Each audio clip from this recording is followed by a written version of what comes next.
Olá, meu nome é Matheus Barroso Sacomã, sou professor da Unify, na cidade de Adamantina, aqui no interior de São Paulo. Também sou psicopedagogo, pedagogo e mestre em História pela Unesp.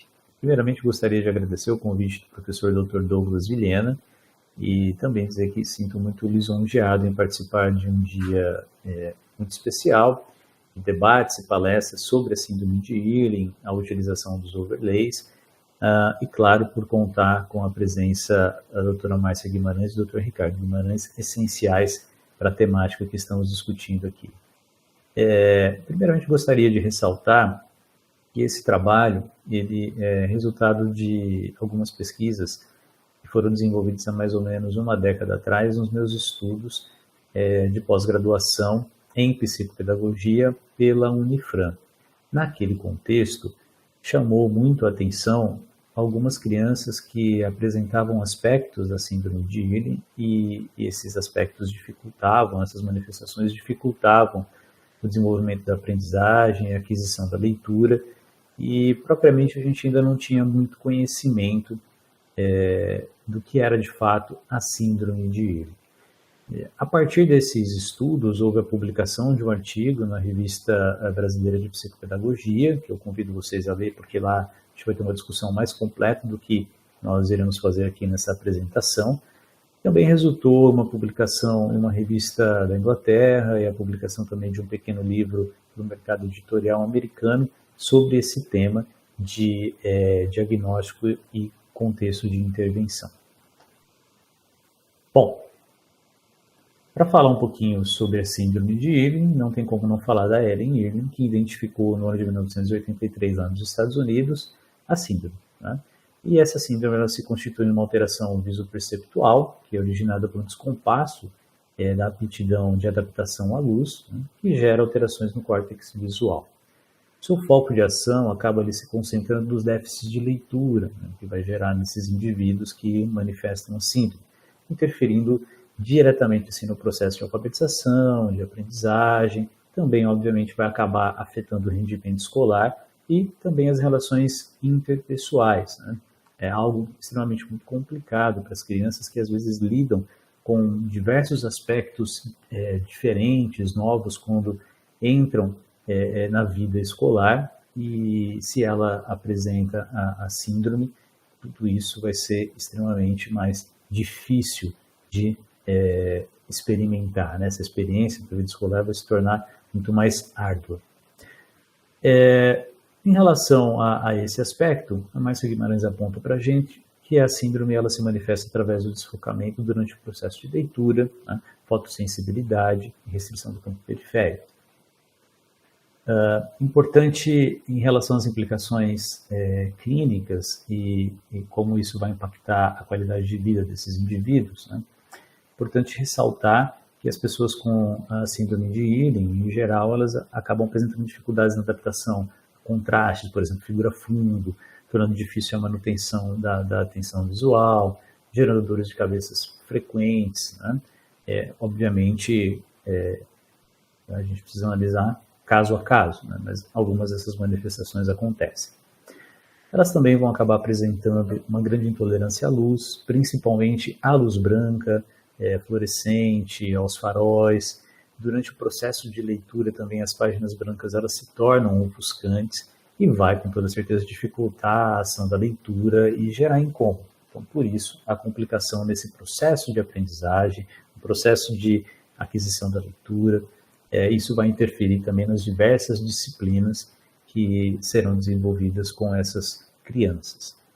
Bom, além disso, né, ela vai com toda certeza ocasionar irritabilidade, devido a todas essas dificuldades que se manifestam, distração durante o desempenho de algumas atividades, vai dificultar a visão então, em profundidade, até mesmo a habilidade para detectar a distância correta entre os objetos, contribuindo, por exemplo, para dificultar, né, a vida das pessoas ao praticar esportes, ao subir uma escada, por exemplo, até mesmo dirigir veículos. Né? Então, na vida adulta, se a síndrome ela não é identificada e o contexto de intervenção não é desenvolvido, a vida adulta também vai trazer uma série de problemas, né, na vida dessas pessoas. Bom, Conjuntamente a esses eventos, né, a gente tem uma série de outras contrariedades que vão acabar ali se manifestando, lógico, respeitando as individualidades, mas, por exemplo, a frustração, ela pode aparecer, a baixa autoestima, a insônia, né, entre outros aspectos que vão dificultar a vida dessas pessoas. Bom, aqui nós temos alguns exemplos, né, a gente tem vários, mas são somente alguns de como o texto fica para alguns indivíduos ou para algumas crianças que apresentam a síndrome de Irving, né? Veja que fica de fato muito difícil de conseguir ler um texto nessas especificações, né? Até mesmo assim com as letrinhas saindo do papel, né? É muito, muito complicado. Também trouxe dois pequenos exemplos aqui que estão disponíveis em vários sites que trabalham a questão da síndrome de Irving, né? Então temos dois exemplos aqui também de como fica a escrita dessas crianças, né? Então é muito complicado. Aqui pelas palavrinhas a gente pode até entender um pouquinho dessas questões que a gente tinha relatado aqui no último ponto em relação às implicações clínicas na qualidade de vida. Bom, o diagnóstico e o contexto de intervenção, bem rapidamente, né? A gente aqui não tem muito tempo, então nós estamos falando assim tudo de uma maneira bem mais geral e simples, né? Sem uma devida profundidade. Bom, é importante ressaltar que a síndrome de Irving ela pode existir simultaneamente com outras dificuldades de aprendizagem. Então, isso vai acabar exigindo uma intervenção de caráter multidisciplinar, e isso é muito importante. Então, você vai ter ajuda ali de pedagogos, psicopedagogos, psicólogos, fonoaudiólogos, oftalmologistas, neurologistas, e, claro, a participação do professor, que se a gente estiver falando de crianças que estão, obviamente, desenvolvendo ali a aprendizagem, estão em idade escolar, é importante que o professor dessas crianças também entenda a necessidade de participação nesse processo de intervenção, né, durante a busca por dirimir essas questões que dificultam a vida da criança, né? Recomenda-se que a detecção ela seja feita, ou até quando a gente tem encaminhamentos, por exemplo, feitos por outros profissionais, por um screener, né, que é uma pessoa especializada na área. Então, segundo o Conselho Brasileiro de Ortóptica, a certificação de screener pode ser obtida nos cursos de surdo de aprendizagem relacionados à visão, organizados pela Fundação Hospital de Olhos e pelo Hospital de Olhos de Minas Gerais, Clínica Dr. Ricardo Guimarães, na cidade de Belo Horizonte. É um dos aspectos que a gente está tratando no dia de hoje, né? Essa certificação ela vai capacitar os profissionais das áreas de saúde, de educação, que podem, né, estar desenvolvendo a certificação e que vão acabar atuando por meio do teste do screening ou rastreamento, né, e da aplicação do protocolo padronizado conhecido como método Irving. Esse método ele vai possibilitar a detecção de quais comprimentos específicos da luz visível eles precisam ser anulados para contribuir de fato para que a vida desses indivíduos comece a melhorar, principalmente ao iniciar o processo de escolha das diversas opções de cores dos filtros que serão usados, os overlays, que também hoje é tema dos debates aqui no dia de hoje, né? Com a intenção, então, desses overlays, desses filtros, serem agentes facilitadores ali no desempenho e no conforto visual durante a atividade de leitura, mas contribuindo também para o desenvolvimento de outras atividades no cotidiano, no dia a dia desses indivíduos. Também eu acho interessante a gente ressaltar que o uso dessas sobreposições, né, dos filtros, não vai diminuir a dificuldade de caráter fonético e também não vai aumentar o vocabulário dos indivíduos que estão utilizando, né? Obviamente, o que vai acontecer é uma facilitação, né?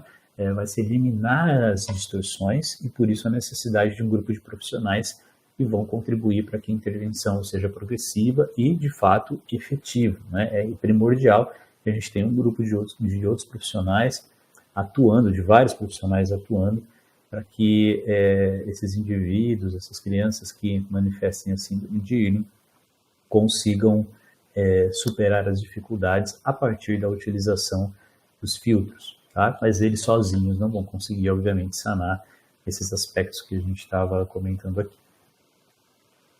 Bom, trouxe algumas imagens desses filtros, mas como eu falei, esse já é um tema que está sendo debatido aqui, então a utilização dos filtros para leitura, a composição de óculos também, são itens essenciais nesse processo de intervenção, então não vou especificamente me aprofundar muito mais, porque a gente já está acompanhando uma série de elementos sobre o tema no dia de hoje.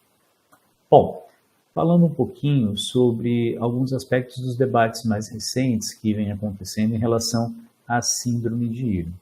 Alguns estudos, como por exemplo o de Anderson, entre outros pesquisadores, eles questionam que a utilização dessas lentes coloridas, né, elas, na visão deles, não devem ser recomendadas, porque eles associam essa utilização, né, a um resultado clínico que pode estar associado a um efeito placebo, por exemplo, o efeito de Hawthorne, né, em que todo o contexto de intervenção, os aspectos psicológicos, tudo ali ao redor desse processo, eles podem induzir uma melhora dos sintomas, independente do método interventivo. Porém, muito interessante, a Márcia Guimarães ressalta que o teste de screening, né, ele é feito após uma avaliação da acuidade visual, sobre a correção refracional atualizada quando necessário. Então, pelo screening, é que vai se verificar os benefícios com a supressão, por exemplo, das distorções visuais, que atrapalham muito a vida das pessoas, pela interposição de umas ou mais dessas transparências, né, coloridas, que vão ser selecionadas aí individualmente, dependendo do indivíduo, nós temos cores diferentes que vão contribuir para resultar nessa melhora que todos buscam no processo de intervenção, né? Então, uma vez determinada essa transparência ideal, o leitor vai passar a utilizar, né, sobre o texto, ou, por exemplo, sobre a tela do computador, né, ou a atividade que ele vai desenvolver utilizando óculos, por exemplo, também, contribuindo, então, para uma melhora. A neutralização das distorções facilita o reconhecimento das palavras lidas, como a gente até já vinha comentando aí nos slides anteriores, mas também cabe ressaltar que não vai permitir que a pessoa leia palavras que ela não sabe. Então, o aprendizado das palavras ele vai ser facilitado por, obviamente, a gente já não ter mais as distorções que vinham sendo apresentadas. Mas, de novo, ressalto aqui a importância de uma assistência nesse processo de aprendizagem, porque sem ela a leitura vai continuar se tornando difícil e estressante, né? Não vai ter milagre a partir dos overlays, precisa de um trabalho de fato intensivo para que essas dificuldades apresentadas na leitura, na escrita, e com toda certeza que vão reverberar nas outras atividades do dia a dia ou dentro da própria escola, né? É extremamente necessário que você tenha uma equipe trabalhando nisso. Bom, seguindo com essa questão dos recentes debates, muitos pesquisadores vêm apresentando uma série de questionamentos sobre a sintomatologia, principalmente devido à similaridade, segundo eles, né, a dislexia, o transtorno de déficit de atenção e hiperatividade. Porém, dentro desse aspecto, eu acho interessante a gente demarcar algumas distinções aqui, né? Então, segundo a Márcia Guimarães, ao contrário da dislexia, algumas alterações estão ausentes, por exemplo, a dificuldade na aquisição da fala, da escrita, percepção auditiva, escrita invertida, pronúncia correta, escrita espelhada e déficits na compreensões de ordens verbais. E nesses casos é imprescindível também a intervenção implementada, supervisionada aí de fonoaudiólogos. Bom, para fechar a nossa discussão, então, muito rapidamente, e ressalto aqui novamente que a gente está apresentando alguns pontos dentro de todo um universo que é muito complexo, e por isso aqui a gente está, na verdade, mais instigando o interesse pela síndrome de Irlen, né?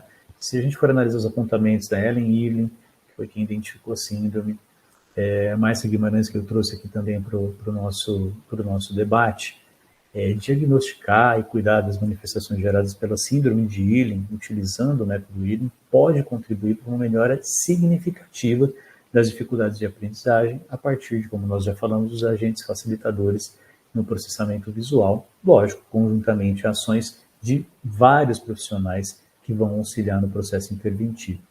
Agora, durante o conjunto dessas ações, que serão trabalhadas, né, ao longo aí do processo de intervenção, a interdisciplinaridade ela é essencial e esse era um dos pontos que foi trazido na minha pesquisa inicialmente, lá quando ainda estava desenvolvendo a pós-graduação, né, que era a necessidade de trazer a síndrome de Irlen para o debate em outras áreas também, para que esses profissionais começassem, então, a entender a importância do papel deles nesse processo de intervenção. Tá? Lógico que, independente da tarefa de detenção proposta aí durante todo o processo, que vai exigir muitas coisas complexas, né? Toda a questão do desenvolvimento da aprendizagem ela vai acontecer aos poucos. Né? Isso precisa ser também levado em consideração. As coisas não vão acontecer muito rapidamente. É preciso compreender, lógico, obviamente, aceitar as particularidades de cada indivíduo, principalmente quando nós estamos tratando de, quando o nosso objetivo é auxiliar as crianças, né? Considerando que, obviamente, além de minorar essas dificuldades de aprendizagem, dentro desse processo todo, a gente trabalha a formação do ser humano. Nós estamos falando do processo educacional também, de seres humanos que vão conviver em sociedade, que têm seus acertos, seus limites. Então, esse processo, ele não é somente ali, a preocupação não é somente, obviamente, a aquisição ou aprimoramento, digamos assim, da leitura, da escrita. Você tem que trabalhar outros aspectos também com esses indivíduos. Todo o processo de diagnóstico e intervenção da síndrome de Irlen, ele não está livre de questionamentos, obviamente. Então, por isso é essencial que cada vez mais a gente tenha uma gama maior de estudos mais aprofundados, que vão, obviamente, fornecer para nós subsídios mais sólidos, né, para o desenvolvimento de um trabalho mais efetivo, sempre buscando a melhora, obviamente. E, lógico, pensando também para que as crianças e os adultos possam ter a oportunidade de aprender e viver sem esses obstáculos, acessando um tratamento mais congruente às dificuldades que eles apresentam. Né? Então, na verdade, a minha intenção aqui era trazer alguns aspectos de uma forma bem sucinta, convidar vocês, caso tenham interesse, de procurar as outras publicações para compreenderem melhor essa questão do contexto de diagnóstico e intervenção e a importância da multidisciplinaridade em todo esse processo, né? E aqui passar a conhecer um pouquinho mais sobre a síndrome de Irlen. Apresento aqui algumas das referências que nós utilizamos na apresentação de hoje e agradeço novamente a oportunidade de estar participando de um dia tão especial de debates e palestras sobre o tema da síndrome de Irlen. Muito obrigado.